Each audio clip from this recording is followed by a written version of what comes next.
Thank you, Audrey, and thank you, Audrey, for everything that you do. Thank you all those that have organised today's demonstration, and thank you to the unions that are here. I see the RMC, I see PCS, and I thank the FBU for helping with stewarding and looking after us today. And the Unison banner I see, this is dangerous, I've left somebody out, I'm sure. Could I say thank you to every one of you, each and every one of you, and Unite also, that have come here today to bear witness of the fight against the far right and against fascism within our society. Can I also say a thank you to all of you and many others that have shown wonderful solidarity to all of us that have been under the cosh and abused at various times. And thank you to the people of Liverpool for the greatest welcomes I've ever had, and the most wonderful city in this country, for its music, its spirit, its excitement, and its determination to bring about a fairer and more just society. We're living in an historical time when there are more food banks in this country than there are branches of McDonald's. There are more people sleeping rough than I can remember for a very long time. There is a mental health crisis in every part of this country, and there are young people growing up in the most terrible levels of stress by the education system, by the housing system, by the debt they incur by going to university. And the mental health crisis is brought about by the economic inequalities of our society also. And there are quite justified wage claims being made by teachers, by civil servants, by postal workers, by civil servants, and so many other groups in our society. And we're fighting back. Unite the Union has won a lot of cases and a lot of battles for bus drivers and so many others. And so it is about a fight back.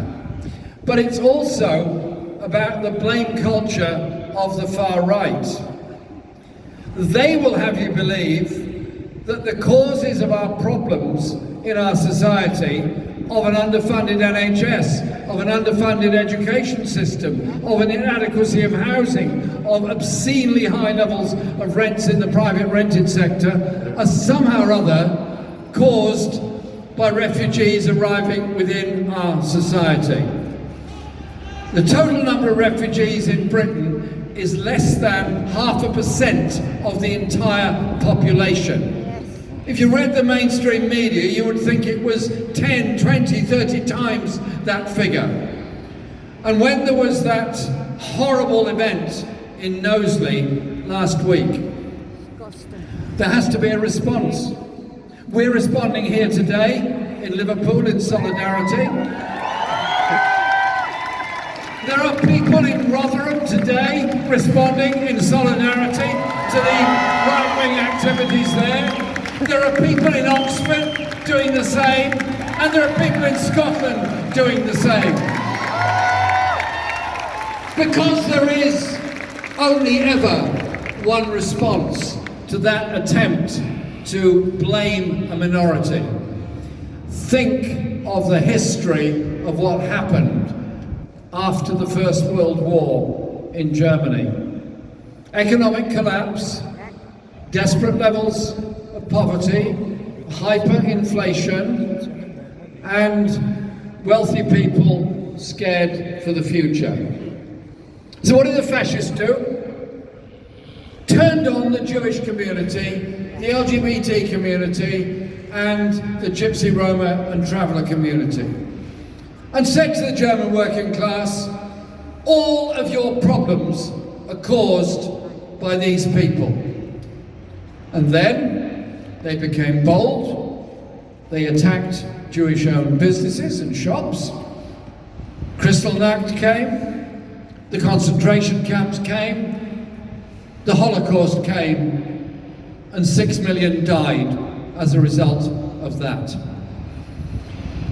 If you allow the far right to divide us, if you allow the far right to gain any traction, then what happens is that blame culture gets worse and worse.